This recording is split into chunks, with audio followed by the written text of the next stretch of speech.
परमहंसास्वादित चरण कमल चिन्मकरंदाय भक्तजन मानस निवासाय श्री लक्ष्मी नारायणाय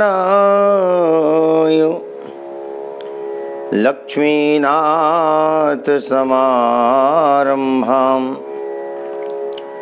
नाथयामुनु मध्यमाम् स्मदाचार्य पर्यन्तां वन्दे गुरु परंपराम्। बोलिए सच्चिदानंद भगवान की जय। वाले कृष्ण लाल की जय। राधा रानी सरकार की जय। हनुमान जी महाराज की जय। माति प्रीति चरण कमलेभ्यो नमः। सर्वेभ्यो देवेभ्यो नमः। सर्वेभ्यो ब्राह्मणेभ्यो नमः। जय जय श्री राधे। जय जय श्री राधे। जय जय श्री राधे।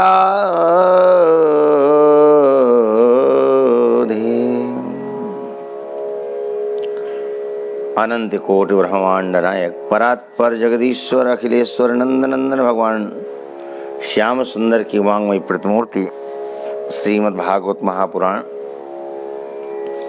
भगवान भागवत के चरणों में अनंत वंदन प्रणिपात समर्पित करते हुए समुपस्थित मेरी मातृशक्ति, ये मेरे भाइयों, नन्हे मुन्ने बालकों, बहे सतसंग की गंगा अरे मन चल नहा आए। जिसे तू भूल बैठा है उसी से फिर मिला लाएं। आइए भक्त रस प्रवचन धारा में प्रवेश करें। उससे पूर्व दो बार भगवान नाम संकीर्तन करते हैं। पश्चात कथा गंगा में अवगाहन करके जीवन को धन्य बनाएंगे। भगवान नाम संकीर्तन। गोविंद जय जय गोपाल जय जय। गोविंद जय जय गोपाल जय जय। राधा रमण हरि गोविंद जय जय। राधा रमण हरि गोविंद जय जय। गोविंद जय जय बोलो गोपाल जय जय। गोविंद जय जय बोलो गोपाल जय जय। राधा रमण हरि गोविंद जय जय। राधा रमण हरि गोविंद जय जय। बोलिए बरसाने वारी की जय। यमुने महारानी की जय। धन्यास्ते कृतिनः पिबन्ति सततं श्रीराम नामामृतम्।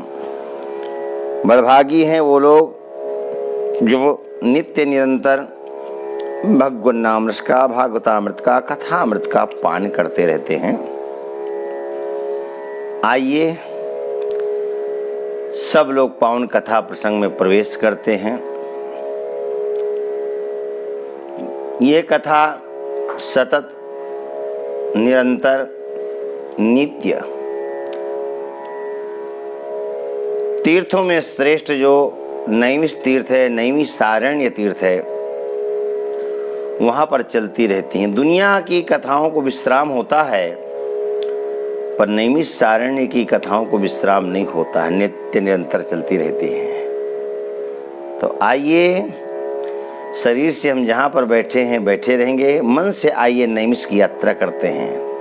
तीरथ बर नैमिष विख्याता,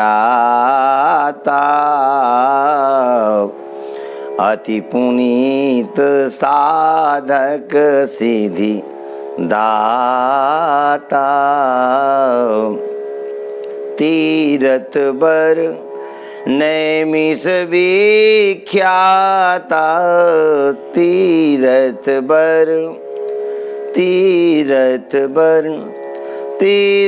बर नैमिष विख्याता,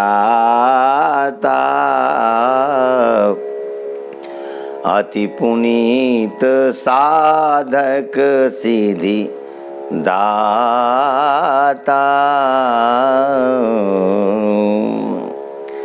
अति पुनीत है, कैसा है? अति पुनीत है और साधकों को सिद्धि प्रदान करने वाला है। यह पावन पुनीत तीर्थ नैमिषारण्य तीर्थ। सतत कथाएं चलती रहती हैं। अच्छा, एक बात बताएं, कोरोना काल में यह जो कथा का हमने प्रारंभ किया, लोग बड़े चाव से, बड़े प्रेम से, बड़े भाव से, भक्ति के साथ श्रवण कर रहे हैं।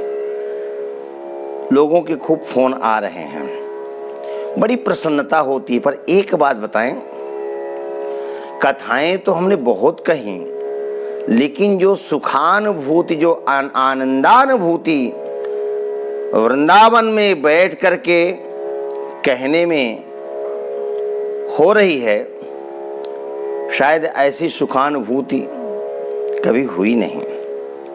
खूबी है कि पुराने परंपरा पर, जो पुरानी परंपराएं रहीं, उस परंपरा पर इस कथा का गायन हो रहा है। प्राचीन काल में कथाएं होती थीं तो सुबह की सभा में बढ़िया आचार्य पाद भागवत का स्वयं पाठ करते थे, दूसरी सभा में कुछ कथाओं का गायन कर देते थे, वाचन कर देते थे, लोग सुन लेते थे। अच्छा, फलहार में क्या होता था? बढ़िया कद्दू, जिसको कुमड़ा कहते हैं, जिसको काशी फल कहते हैं। काशी फल को ज्यादा अमनिया नहीं करना पड़ता था, नहीं। 5 किलो के काशी फल को 4-6 टुकड़ों में अमनिया करके और उसको पानी उबाल देते थे। बढ़िया आचार्य जी गुड़ के साथ फलहार कर लेते थे। प्रेम से बोलो जय श्री राधे। हाँ, 56 भोग 3600 व्यंजन नहीं कोई खिलाता था, और बड़े प्रेम से पाठ होता था। अच्छा, वो जो कद्दू का उबाला हुआ भाग होता था, उसको बड़े प्रेम से क्या कहते थे मालूम है? सबको नहीं मालूम होगा, क्योंकि जो चित्रकूट क्षेत्र के श्रोता होंगे वो तो समझ जाएंगे, पर अन्य क्षेत्रों के लोग नहीं समझेंगे। तो कद्दू के टुकड़ों को फाका बोलते थे। प्रेम से बोलो जय श्री राधे। हाँ, और उसको खा करके, बड़ा मीठा कद्दू होता था, बहुत स्वादिष्ट होता था। अब तो सबका स्वाद चला गया, चाहे वो गेहूं की रोटी का हो, चाहे वो आलू का हो, बस पेट भरा जा रहा है, पेट भरा जा रहा है केवल, बस। न अरहर की दाल में वो स्वाद मिल रहा है, न गेहूं में वो स्वाद मिल रहा है, किसी वस्तु विशेष में स्वाद है ही नहीं। क्यों? सब में खाद मिल चुकी है, और वाणी में भी तो स्वाद नहीं रहा, बड़ी करकसा वाणी हो चुकी है। जब वे स्वाद पदार्थ पाएंगे तो वाणी भी वे स्वाद हो जाएगी, निरस हो जाएगी। हाँ, बड़ा सुख मिलता था। तो उसी परंपरा का निर्वाह, उस समय सब जगह बिजली भी नहीं पहुंची थी, शहरों पर बिजली होती थी।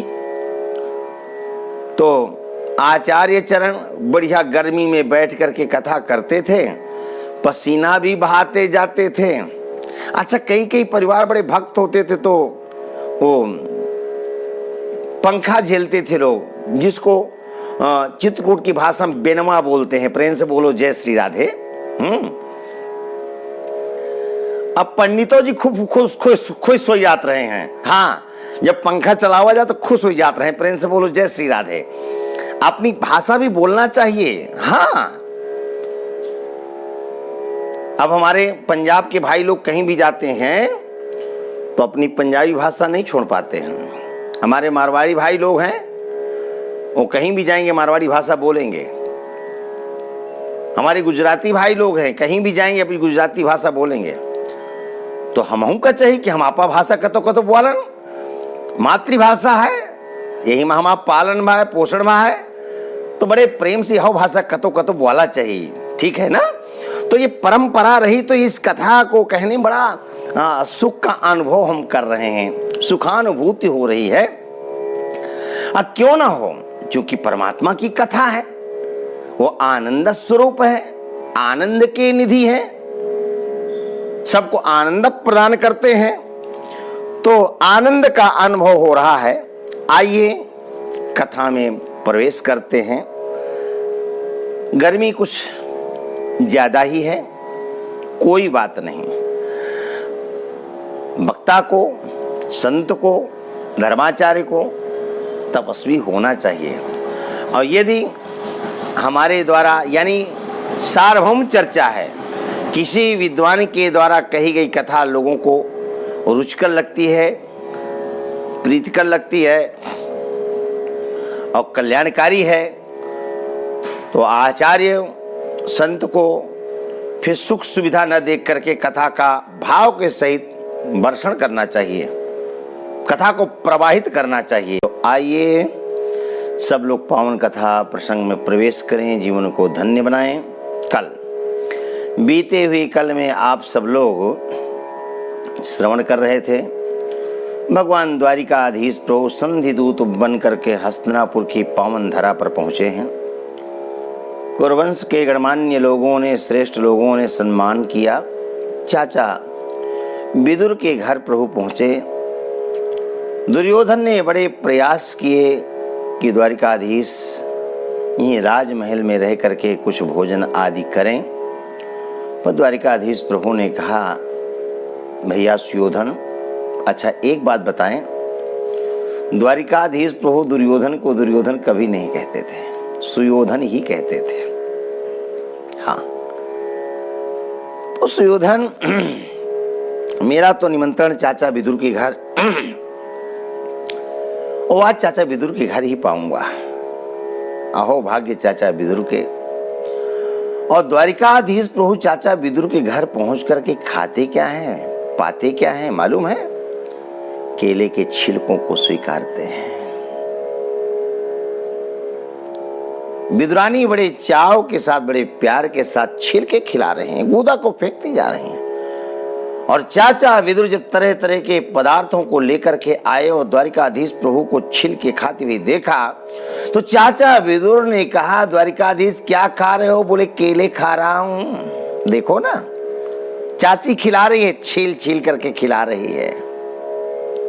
आहा, ठाकुर को भोग लगाने का अवसर मिले तो केला बिना छीले नहीं रख देना, आम बिना अमनिया किए नहीं रख देना, उसको सुंदर सजा करके रखना।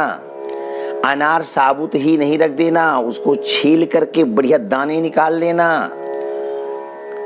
अमरूद खिलाना ठाकुर को तो बढ़िया अमनिया करके खिलाना।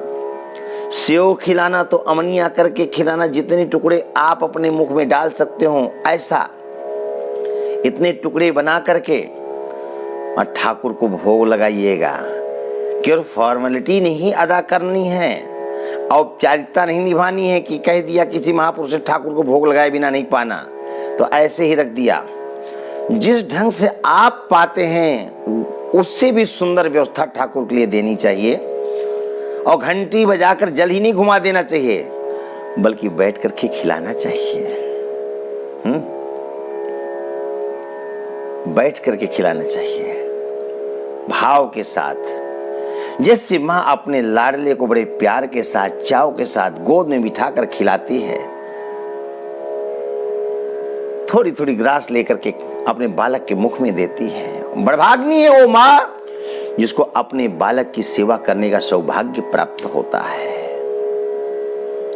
बालक को जन्म देना बड़ा सरल है, पर बालक का प्रतिपाल करना बड़ा कठिन है।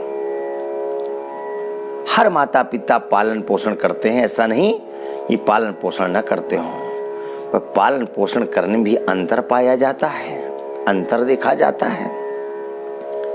चाव के साथ खिलाओ, क्यों जैसा तुम करोगे वैसा आगे तुमको मिलने वाला है। बाल्यावस्था में बालकों को प्यार देना चाहिए, हाँ, लाड़ दुलार देना चाहिए, लेकिन कई बार हम लोग चूक जाते हैं।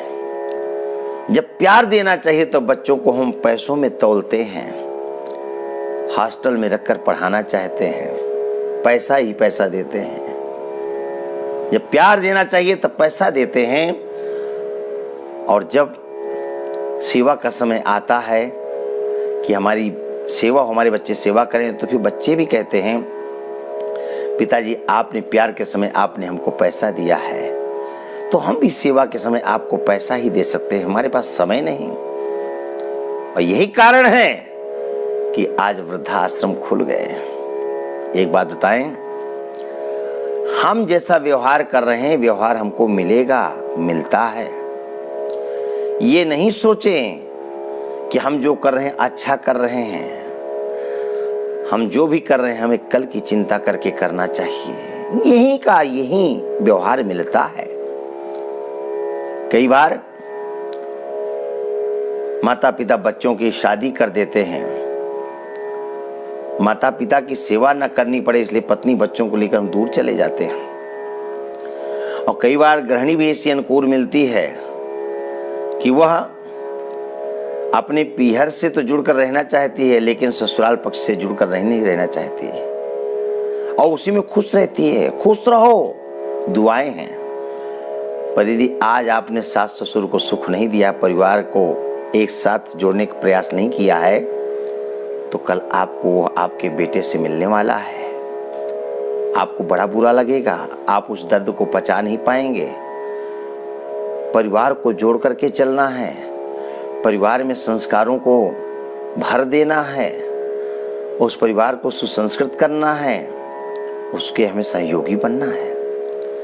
आज हम स्वतंत्र रह करके सुखद जीवन बिता सकते हैं, ये मान्यता है।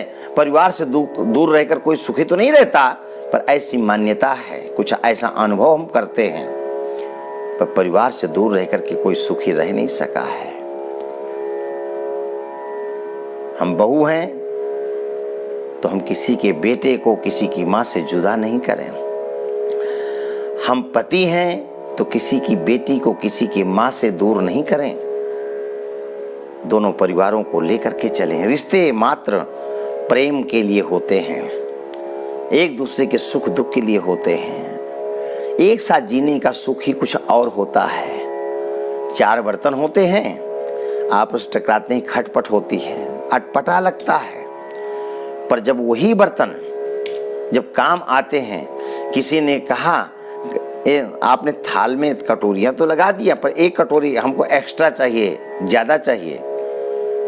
तो जहां बर्तन आपस टकरा रहे थे, जहां पर हमें गुस्सा आ रही थी आवाज सुन करके, वहीं गए तो वहीं से हमको कटोरी मिल गई, हमको सहयोग मिल गया। और जो बर्तन आपस में टकरा रहे थे वही एक दिन सहयोग बन गए, एक समय साथ आ गए, एक दूसरे के पूरक बन गए, पूर्णता के द्योतक बन गए। परस्पर प्रेम बढ़ा करके चलना चाहिए, प्रेम का संदेश देना चाहिए। तो ठाकुर की सेवा करें हम। ठाकुर को कोई फल रखते हैं तो उसको सुधार करके, उसको संभाल करके ठाकुर को निवेदित करें। चाची विदुरानी ने द्वारिकाधीश प्रभु का सम्मान किया। चाचा विदुर बाजार गए थे, तरह तरह के पदार्थ लाए थे, और जब विदुर ने कहा द्वारिकाधीश आप पा तो रहे हैं केला, मैं भी कह रहा हूं, पर एक बार देखिए तो सही क्या पा रहे हैं आप। तो प्रभु ने हाथ रोककर देखा तो केले के छिलके थे। केला का गूदा तो पड़ा था, जो खाद्य था वो तो नीचे पड़ा हुआ था। चाचा विदुर ने विदुरानी को डांटा, और स्वयं अपने हाथ से काजू बादाम खिलाना शुरू किया। रबड़ी मक्खन सब लेकर आए थे। 1 ग्रास, 2 ग्रास चाचा विदुर के हाथों से द्वारिकाधीश प्रभु ने स्वीकार किया और तीसरे ग्रास के साथ ही द्वारिकाधीश प्रभु ने हाथ पकड़ लिया। चाचा बुरा न माने तो एक बात कहूं, कहो द्वारिकाधीश। चाचा सच कहता हूं, जो स्वाद चाची विदुरानी के केले के उन छिलकों में था वो इन पदार्थों में नहीं है। क्यों? द्वारिकाधीश प्रभु ने कहा, चाचा चाची भाव से खिला रही थी। जो मां का भाव होता है उस भाव के साथ खिला रही थी और मुझे केलों में जो स्वाद मिला चाचा, भावग्राही जनार्दन। चाचा विदुर ने हाथ रोक दिया, जान गए कि भाव के भूखे हैं। भावग्राही जनार्दन। दुर्योधन के निमंत्रण को ठुकराया, सम्मान को ठुकराया, मुझे सम्मान दिया, पर कुटिया में आ करके मुझको भी भुला दिया। चाची विदुरानी याद रही? क्यों नहीं? चाची विदुरानी एक माँ है। माँ के अंदर ममता होती है, ममतामयी होती है, करुणामयी होती है। अच्छा, चाची विदुरानी को क्यों द्वारिकाधीश का दर्शन हुआ? क्योंकि चाचियों का व्यवहार प्राय अच्छा होता नहीं है। चाची जो चाय चाय करती रहती हो, दिन भर जो झगड़े काम करती, उसको ही चाची कहते हैं। प्रेम से बोलो जय श्री राधे। चाची जल्दी भूमिका अदा नहीं कर पाती, चुप कर जाती है। वो परायेपन को बता देती है कि मैं पराई हूं, तुम मेरे सगे नहीं हो। यहीं पर परिवार बंटता है। यदि चाची मां की भूमिका अदा करने लग जाए तो बच्चे चाची को चाची कहना भूल जाएंगे, फिर उसको मां कहेंगे। क्योंकि मां में उसको प्रतीति हो, उसमें चाची में मां का दर्शन होता है। और जब चाची केवल ये कहलाना ही पसंद करते कि चाची, तो फिर प्रेम नहीं रह जाता है। मुझे याद आती है बार बार, करीब 22 वर्ष से ऊपर का समय हो गया होगा। प्रयागराज की भूमि में कथा करने गया। बहुत अच्छे परिवार में ठहरा हुआ था। वो लोग 5 भाई,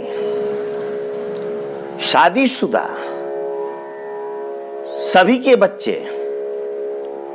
9 दिवसीय कथा थी। 11 दिन रहने का सौभाग्य मिला। 11 दिनों में हम एक दिन भी ये समझ नहीं पाए कि किस बालक की कौन मां है। उस घर में कोई बालक किसी को चाची कहता ही नहीं था, ताई कहता ही नहीं था। जो भी कहता था मम्मी कहता था, मम्मी कहता था। वहां पर चाची ताई में सुनने को पाया ही नहीं, तरस गया मैं।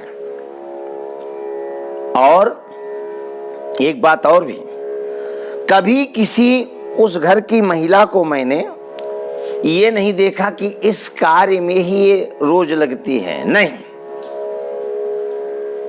ऐसा उनमें, देवरानी जेठानी में ऐसा प्रेम था कि जिसको जो काम सामने पड़ जाए उस कार्य को करने लग जाए। एक रसोई में लगी है तो दूसरा झाड़ू पोछा कर रही है, तीसरा मंदिर में ठाकुर की सेवा की व्यवस्था कर रही है, तो चौथी बालकों का श्रृंगार के लिए पढ़ने जाना है। राम राज्य बड़ा सुख मिला। और कहीं भी हम जाते हैं भोजन करने के लिए, अपने घर में या अन्य के घर में, वो भोजन करते हैं, उठ के चल देते हैं। लेकिन उस घर में ऐसा सुख का अनुभव हुआ कि भोजन के पहले जाकर बैठते, पंडित लोग बाद में आते, वहां की चर्या देखने में बड़ा सुख मिलता। फिर भोजन करते, भोजन करने के बाद पंडित लोग उठ के चले जाते और हम बैठे रहते। ऐसा परिवार बड़े प्रारब्ध से मिलता है, भाग्य से मिलता है। चाची थोड़ी थोड़ी बात पर जो कमी निकाले, चाची है मां, वो भी किसी बालक की माँ है, लेकिन जब वो ये मेरा बालक है, ये जेठानी की बिटिया है, बेटा है, ये देवरानी का, ये भेद आ जाता है, तो केवल उसके बच्चे उसको माँ कहेंगे, दूसरे बच्चे उसको माँ नहीं कहेंगे, उसको चाची कहेंगे, या रिश्ते में ताई होगी ताई कहेंगे। चाची की दुनिया से उठकर आगे जाना है, माँ बनना है, या बनना है तो चाची विदुरानी ही बन जाना है। जिंदगी थोड़ी है भाई, परिवार को मत बांटना, परिवार को जोड़ करके चलना, जिससे मरने के बाद लोग याद करें, अरे फला की महिला थी, औरत थी, कमाल है भाई, जब तक रही परिवार को अपना अंग मान करके जीवित रही, परिवार को जोड़ना जानती थी। लोग उसको ऐसा कहते थे, ऐसा कहते थे, लेकिन इस कान से सुन करके इस कान से निकाल दी, अच्छाइयों तो ग्रहण करती, बुराइयों को त्याग करती। मरने के बाद लोग चर्चा करें, याद करें, पर चाची शब्द ये चरितार्थ नहीं करना कि जीते जी ही कहें लोग, अरे वो तो ऐसी है, वो तो परिवार को तोड़ना जानती है। हाँ, कई कई लोग देखने को मिलते हैं, परिवार से दूरियां बनाएंगे और अन्य से संबंध बनाएंगे, रिश्ते बनाएंगे, अपनापन दिखाएंगे, पर परिवार से द्वैत रखेंगे। अच्छी संस्कृति नहीं है, अच्छे विचार नहीं है। हमेशा निवेदन करता हूं, हमेशा प्रार्थना करता हूं, कथा कोई मनोरंजन नहीं है, कथा को जीवन से जोड़ो। ये कथा किसी और की नहीं है, हम सब की है। लोग कहते हैं कथा क्यों सुने, और हम कहते हैं कथा क्यों ना सुने। कथा से हमको शिक्षा मिलती है, कथा से हमको ज्ञान मिलता है। पर तब जब कथा को हम जीवन के साथ जोड़ते हैं, प्रत्येक कथा को अपने जीवन से और अपने परिवार के साथ जोड़ो, कथा समझ में आएगी आएगी आएगी। एक बात को कहने मुझे गर्व हो रहा है, हम कथा करते हैं, आप सब लोग सुनते हैं, सब लोग आशीर्वाद दे रहे हैं, साथ साथ हमारे ज्येष्ठ भ्राता भी कथा सुनते हैं, नित्य कथा सुनते हैं, और उन्होंने चर्या ये बना लिया है कि शाम को 7 बजे से 8 बजे तक कथा आती है। यदि किसी दिन कारणवश कथा का प्रसारण नहीं होता या थोड़ी भी विलंब हो गए तो तुरंत फोन आ जाता है, हमसे बात करेंगे या हमारे बेटा से बात करेंगे श्याम, या फिर हमारे बेटा का नाम गौरव, गौरव आज बेटा कथा क्यों नहीं आ रही। तब फिर जो भी कोई फोन रिसीव करेगा, बेटा उठाए या हम उठाएं, तो फिर कहना पड़ता है भैया या बड़े पापा, कारण ये है कि आज अपलोड नहीं हो पाया या कोई तकनीकी खराबी थी, आदि आदि बात करके। तो जवाब क्या मिलता है, पहले सूचित कर दिया करो। मेरी आदत बन गई, जब मैं कथा सुन लेता हूं उसके बाद ही कुछ भोजन आदि करता हूं, ये चर्या बन गई है, ये चर्या बना लिया है। ऐसा दिव्य जीवन, ऐसा दिव्य जीवन। तो कथा जीवन में धारण करना है, कथा को अपने जीवन से जोड़ना है। एक दिन तो हमको डांट रहे थे कि आप भागवत की मूल कथा क्यों नहीं करते हैं, इधर उधर का विषय क्यों डाल देते हैं। रामायण की कथा करनी तो रामायण की कथा उठा लो, ये तो रामायण की कथा करो, ये तो भागवत की कथा करो। बड़ा भाव है, यानी भागवत ग्रंथ में इतना विषय समाहित है कि आपको दूर जाने की जरूरत ही नहीं है। तब फिर हमको कुछ सफाई देनी पड़ती है। हमारा भाव रहता है कि भागवत की कथा तो कर ही रहे हैं। भागवत क्या है, अखिल श्रुति सारम सर्व वेदांत सारम। और रामायण क्या है, बोले नाना पुराण निगमा सम्मतम यत्। वो नाना पुराणों का सार वो है, नाना पुराणों का सार, नाना पुराणों का सार श्रीमद् भागवत है। तो थोड़ा सा तुलनात्मक विवेचन कर देते हैं। तो हमारा ठाकुर हमारा भोग आरोगे, भोग लगाते हैं, तुलसी दल डालते हैं, तब भोग आरोगता है ठाकुर। तो इस कथा को आप तो पान कर ही रहे हैं, ठाकुर के समक्ष करते हैं, ठाकुर भी सुने और ठाकुर भी इस कथा का श्रवण करें, हमको आशीर्वाद प्रदान करें, हमारे वाणी में बैठे, हमारी वाणी को अलंकृत करें, ऊर्जा दे, हमको शक्ति दे, ऐसी शक्ति दे कि दीर्घ काल तक ऐसी हम कथा का गायन करते रहें। तो कथा को जोड़ें अपने जीवन से। कहानी मत समझे, कथा को जोड़िए। रिश्ते में बुआ है चाची विदुरानी, चूंकि बुआ की देवरानी है, लेकिन पांडव लोग चाची कहते हैं तो द्वारिकाधीश प्रभु भी चाची ही कहते हैं। और चाची कह करके, चाची चाची चाची कहला करके चाची विदुरानी मां का रूप धारण कर लिया। वाह रे जगत की चाची, ऐसा होना चाहिए। सब मरने वाले हैं, कोई जीने वाला नहीं है। जितना हो सके प्यार बांट दो। क्या तेरा, क्या मेरा, क्या मेरा, क्या तेरा। द्वैत को हटा दो। द्वैत जिस समय दूर हो जाएगा उसी समय परमात्मा प्रकट हो जाएगा। जिस समय को आप ईर्ष्या के कारण गंवा रहे हो उसको भजन बना दो। भजन यानी कीर्तन करो, ठाकुर का दर्शन करो, बच्चों को सुसंस्कृत करो। बताओ ये तुम्हारी बहन है, तुम्हारे भाई हैं, तुम्हारे ताऊ हैं, ये तुम्हारे बड़े पापा, आदि आदि रिश्ता बताओ। चाची विदुरानी ने द्वारिकाधीश का दर्शन कर लिया। पर कई बार हम चाची कहलाते कहलाते मर जाते हैं, मंदिर तक नहीं जा पाते। क्यों? ऐसी हमारी वृत्ति बन गई थी कि हमने केवल अपने को ही सब कुछ माना। कोई किसी का भाग्य विधाता नहीं है। सब अपने भाग्य से पाते हैं। वो कर्म कैसा जो करते करते भजन ना बन जाए, वो क्रिया कैसी जो करते करते कीर्तन ना बन जाए, वो भाव कैसा जिसके कारण हम भाव से पार ना हो जाए। भक्ति का मतलब ये नहीं होता कि दिन भर माला जपते रहना। ऐसा व्यवहार करें जिसको सुन करके, देख करके समाज बदल जाए, जीवन बदल जाए। चाची विदुरानी को गोविंद का दर्शन हुआ। पत्तल में, केले के ही पत्तल में केले के फल, केले को रख करके और भाव विह्वल हो करके, गूदा नहीं छिलका खिलाया, गोविंद गदगद हो गए।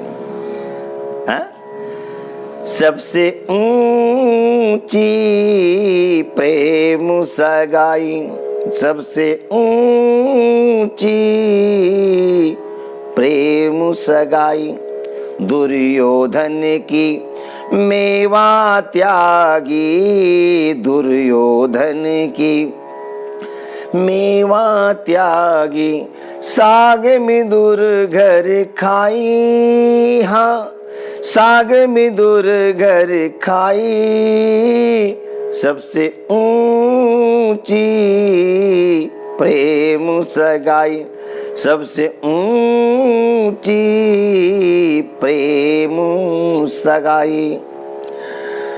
द्वारिकाधीश प्रभु उस दिन चाचा विदुर के घर में ही बिताया।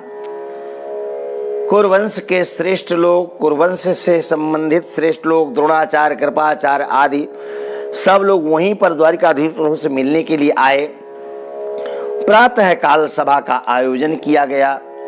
कुरुवंश के श्रेष्ठ लोग वहां पर पधारते हैं। कृपाचार्य, द्रोणाचार्य और कर्ण आदि सब पहुंचते हैं। सब लोग बैठते हैं, द्वारिकाधीश प्रभु के आने की प्रतीक्षा करते हैं। और जब द्वारिकाधीश प्रभु सभा में पधारते हैं, सब लोग उठ करके और द्वारिकाधीश प्रभु का स्वागत करते हैं। करताल ध्वनि से सब लोग स्वागत करते हैं, अपने अपने स्थान को ग्रहण करते हैं। द्वारिकाधीश प्रभु दूत बन करके गए हैं तो सभा के मध्य खड़े चतुर्दिक दृष्टिपात किया, चतुर्दिक दृष्टिपात किया। यथायोग सबके ओर हाथ जोड़ करके करबद्ध करके द्वारिकाधीश प्रभु ने दृष्टिपात किया, अवलोकन किया। और उसके पश्चात दूत बन करके गए थे। वहां कोई विशिष्ट व्यक्ति बन करके तो नहीं थे, आमंत्रित तो नहीं थे, चल करके गए थे। संधि दूत बन करके गए थे। तो द्वारिकाधीश प्रभु ने समुपस्थित कुरुवंश के श्रेष्ठ गणमान्य लोगों के मध्य में अपने भाव की अभिव्यक्ति दी।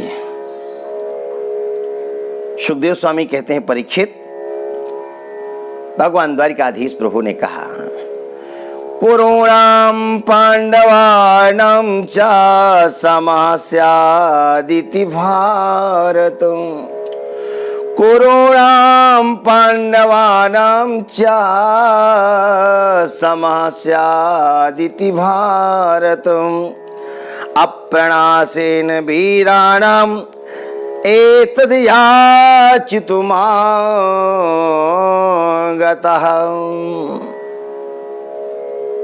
द्वारकाधीश प्रभु ने कहा, महाराज धृतराष्ट्र को इशारा करते हुए कहा, महाराज मैं आपसे यह प्रार्थना करने के लिए आया हूं, आप मेरी बात को और सभा में उपस्थित समस्त गणमान्य लोगों के सामने यह बात मैं प्रस्तुत कर रहा हूं, इसलिए आया हूं कि क्षत्रियों का संहार हुए बिना ही ये कौरवों पांडवों में शांति की स्थापना हो सकती है, तो समाज के लिए बहुत अच्छा होगा, कुरुवंश के लिए बहुत अच्छा होगा, जगत के लिए बहुत अच्छा होगा। और महाराज, इस समय इस धरा पर पृथ्वी में कुल परंपरा के अनुसार यदि कोई श्रेष्ठ कुल है तो कुरुवंश श्रेष्ठ है। मैं चाहता हूं महाराज, आप प्रयास करें तो शांति स्थापन हो सकता है। आप जानते हैं कि यदि युद्ध हुआ, युद्ध छिड़ा तो बहुत बड़ा नरसंहार होगा और फिर आप अपने आप को क्षमा नहीं कर पाएंगे। महाराज, कोई बात आपसे छिपी नहीं है, फिर भी मैं व्यक्त करना चाहूंगा। आपके पुत्रों ने, दुर्योधन आदि ने लोभ के वशीभूत होकर के लोक की समस्त मर्यादाओं का अतिक्रमण कर दिया है। जो बात आपसे छिपी नहीं है, आपको चाहिए कि इनको सन्मार्ग में चलने का आप उपदेश करें, पांडवों को हम समझाएं, परस्पर इनमें मैत्री हो। इन लोगों ने पांडवों के साथ दुर्व्यवहार किया, अशिष्टाचार करते हैं, सद्भावना नहीं है। महाराज, परस्पर सौहार्द बढ़ाना आपके हाथों में है और आप और हम दोनों मिलकर के इन लोगों को समझाएं, जगत के लिए हितकर होगा। पर यदि ऐसा नहीं हुआ, युद्ध हुआ, तो अकारण ये पृथ्वी रक्त रंजित हो जाएगी, बड़े बड़े योद्धा लोग वीरगति को प्राप्त हो जाएंगे, माताओं की गोद उजड़ जाएगी और बहनें विधवा हो जाएंगी, नन्हे मुन्ने बालक अनाथ हो जाएंगे।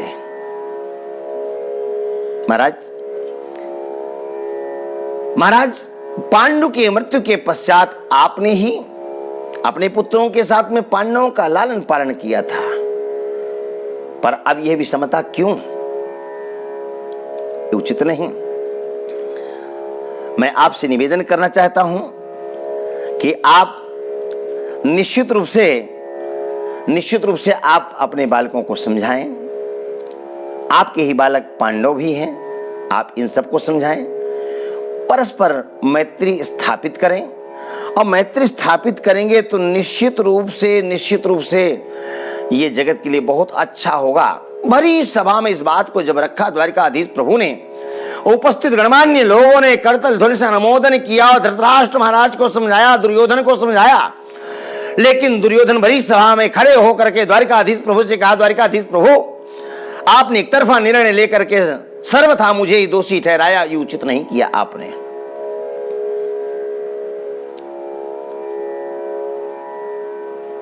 द्वारिकाधीश प्रभु ने कहा, दुर्योधन, मैंने महाराज धृतराष्ट्र से वार्ता की और मैं नहीं चाहता कि कुरुवंश और पांडवों में आपस में विवाद हो, झगड़ा हो। महाराज धृतराष्ट्र मेरी इस बात को समझ सकते हैं और मैं बैठूं उससे पूर्व पांडवों ने जो आपको संदेश भेजा है, हे भारत, हे श्रेष्ठ धृतराष्ट्र जी महाराज, आपको पांडवों ने प्रणाम भेजा है। पितामह भीष्म, कृपाचार्य, द्रोणाचार्य आदि समस्त बड़ों को नमन वंदन कहकर भेजा है और कहा है कि द्वारिकाधीश आप संधिदूत बनकर के जाइए, जाकर के हमारे ताऊ धृतराष्ट्र जी से कहिए कि पूर्व प्रतिज्ञा के अनुसार, शर्त के अनुसार हमारे 12 वर्ष और 1 वर्ष अज्ञात वर्ष पूर्ण हो चुका है। अब पूर्वोक्त शक्ति के शर्त के अनुसार हमारे पैतृक भाग को हमें दिया जाए, हम यही कामना करते हैं।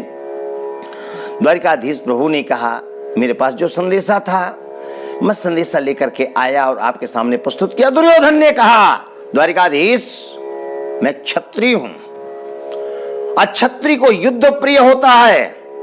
द्वारिकाधीश आपको बता दूं, पांडवों ने अपना पैतृक भाग मांगा है, लेकिन मेरा संकल्प है, मैं क्षत्रिय हूं, युद्ध करे पांडव लोग और युद्ध करके जीते मुझे और फिर अपना भाग लें। और मुझे विश्वास है कि जहां पर द्रोणाचार्य, कृपाचार्य, मेरा मित्र कर्ण जैसे जहां पर योद्धाएं, मुझे पराजित कर पाना असंभव है, कोई मुझे जीत नहीं सकता। इसलिए मैं दावे के साथ कह सकता हूं द्वारिकाधीश कि सूचग्रे नैव दास्यामि बिना युद्धेन केशवो। द्वारिकाधीश प्रभु ने धृतराष्ट्र महाराज से कहा, महाराज देखा मैंने क्या कहा था कि आपके पुत्र लोभ के वशीभूत होकर के समस्त शिष्टाचार की तिलांजलि दे दी है, मर्यादा को तोड़ दिया है। अब भरी सभा में कहते मैं क्षत्रिय हूं। दुर्योधन शायद तुमको नहीं मालूम, युद्ध की विभीषिका अभी तुमने पुस्तकों में पढ़ा होगा। जब युद्ध होगा खून की नदियां बह जाएंगी, नन्हे मुन्ने बालक अनाथ हो जाएंगे, माताओं की गोद उजड़ जाएगी। मैं कहता हूं ज्यादा नहीं, 5 गांव। दुर्योधन ने कहा, नहीं द्वारिकाधीश, सूचग्रे नैव दास्यामि बिना युद्धेन केशव। केशव, तुम 5 गांवों की बात कर रहे हो? सुई की नोक की बराबर भी युद्ध की बिना भूमि नहीं दी जा सकती। द्वारिकाधीश प्रभु ने कहा, दुर्योधन केवल 5 गांव, 5 ही गांव दे दो बसर के लिए, 5 ही गांव। ये हमारे पूज्य अग्रज श्री राजनारायण पांडे जो हाई कोर्ट प्रयागराज इलाहाबाद के एडवोकेट हैं, उनकी रचना है। कवि हृदय हैं, बड़े विद्वान हैं, रचनाएं करते रहते हैं और उनकी ही रचनाओं को ज्यादा मैं बोलने का प्रयास किया करता हूं। बड़े सिद्धांतवादी विद्वान पुरुष। आइए उनकी रचना को सुनते हैं। 5 ही गाम, 5 ही गाम दे दो बसर के लिए, बात है युद्ध की वो भी टल जाएगी। 5 ही गाम दे दो बसर के लिए। दुर्योधन कहता है, सूचग्रे नैव दास्यामि बिना युद्धेन केशव।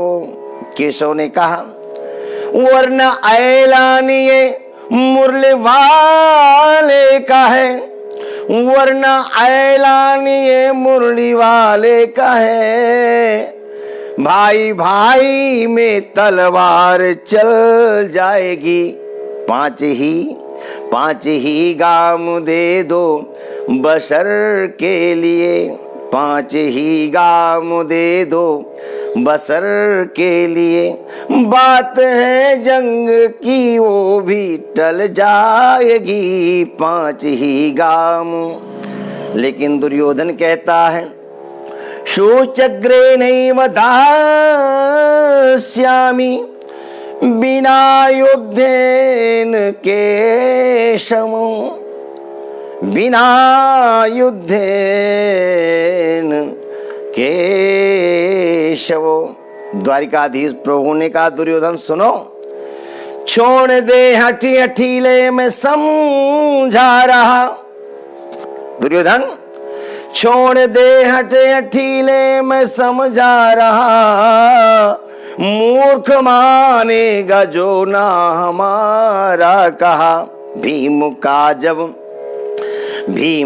जब समर में उठेगा गदा, भीम का जब समर में उठेगा गदा, ऐठ उस वक्त तेरी निकल जाएगी। 5 ही गाम दे दो बसर के लिए, बात है जंग की वो भी टल जाएगी। 5 ही गाम। लेकिन हाथी दुर्योधन कहता, सूचग्रे नहीं वो दास्यामी, बिना युद्धेन केशवो। केशव, तुम 5 गांवों की बात कर रहे हो और मैं कहता हूं बिना युद्ध के सुई के नोक के बराबर भी भूमि नहीं मिल सकती है। आगे द्वारिकाधीश प्रभु ने कहा, दुर्योधन सुनो, ये तेरा राज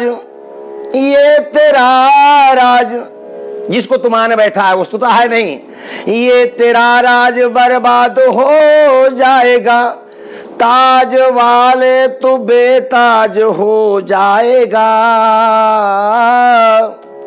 ये तेरा राज बर्बाद हो जाएगा, ताज वाले तो बेताज हो जाएगा। लाखों लाशें पड़ेंगी नजर में तेरी, एक खुशी शाम गम में बदल जाएगी। 5 ही गाम दे दो बसर के लिए, 5 ही गाम दे दो बसर के लिए, बात है जंग की वो भी टल जाएगी। 5 ही गाम दे दो बसर के लिए। लेकिन हाथी दुर्योधन मानने को तैयार नहीं। सूचग्रे नहीं वो दास्यामी, बिना युद्धेन केशव, सुई की नोक के बराबर बिना युद्ध के भूमि नहीं मिल सकती है। युद्ध करना होगा यदि भाग लेना है, हस्तिनापुर में पैतृक भाग लेना है। द्वारिकाधीश प्रभु ने अंतिम चेतावनी दी, खा जमी जख्म जाए ये आसमां, खा जमी जख्म जाए ये आसमां, हाथ गांडी वो लेकर जो अर्जुन उठा। खा जमी जख्म जाए ये आसमां, हाथ गांडी वो लेकर जो अर्जुन उठा। कर्ण और द्रोण का ना चलेगा पता। वाह कवि की कल्पना, 1000 वर्ष की उम्र हो, क्या क्या सुंदर उद्बोधन किया है। कर्ण और द्रोण का ना चलेगा पता, कर्ण और द्रोण का ना चलेगा पता, सर से गर्दन तेरी कट के गिर जाएगी। 5 ही घाम दे दो बसर के लिए, बात है जंग की वो भी टल जाएगी। 5 ही गाम दे दो बसर के लिए। लेकिन हठी दुर्योधन कहता है, शोचग्रे नहीं वदास्यामी,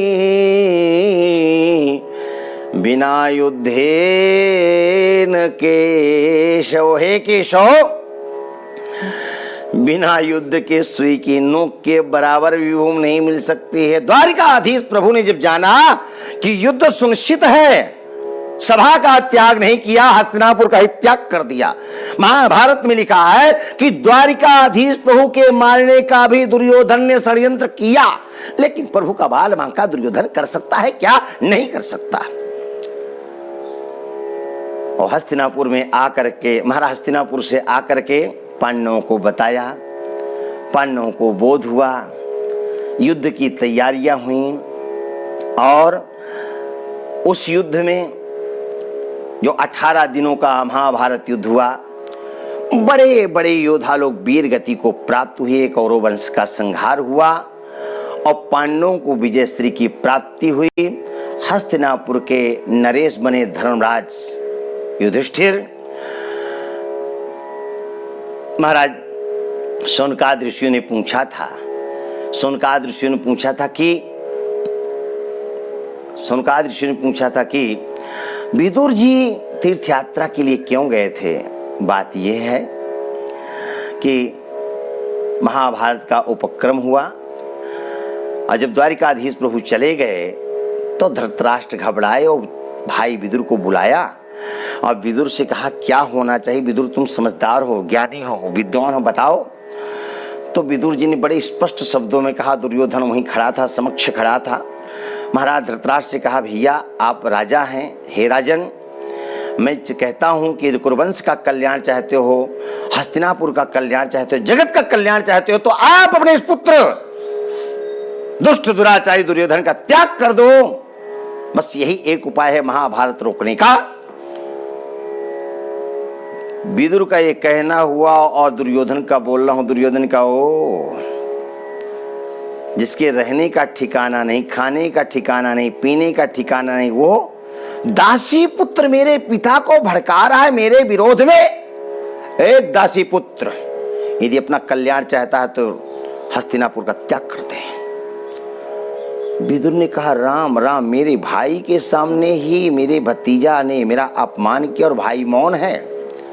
बस विदुर जी ने राज द्वार पर अपना धनुष रखा और हस्तिनापुर का त्याग कर दिया। उसी समय कुरुवंश का संहार हो गया। तीर्थाटन के लिए चले गए। महाभारत युद्ध हुआ। बड़े बड़े योद्धा लोग वीरगति को प्राप्त हुए। तीर्थाटन करते हुए विदुर जी द्वारिकापुरी पहुंचे, प्रभास क्षेत्र में। वहां पर दान पुण्य आदि किया और वहां उनको ज्ञात हो गया था कि कुरुवंश का संहार हो चुका है। और धीरे धीरे चल करके और वृंदावन आते हैं। जय श्री कृष्ण करते हुए तो उद्धव जी से मुलाकात होती है। वृंदावन की इस पावन भूमि में दो भक्तों का मिलन होता है। आज रात्रि में दोनों को सत्संग करने देते हैं। कल प्रातः की चर्चा में देखेंगे दोनों का सार क्या निकलता है, क्या चर्चा करते हैं। आज की वाणी को ही पर विश्राम देते हैं। गोविंद जय।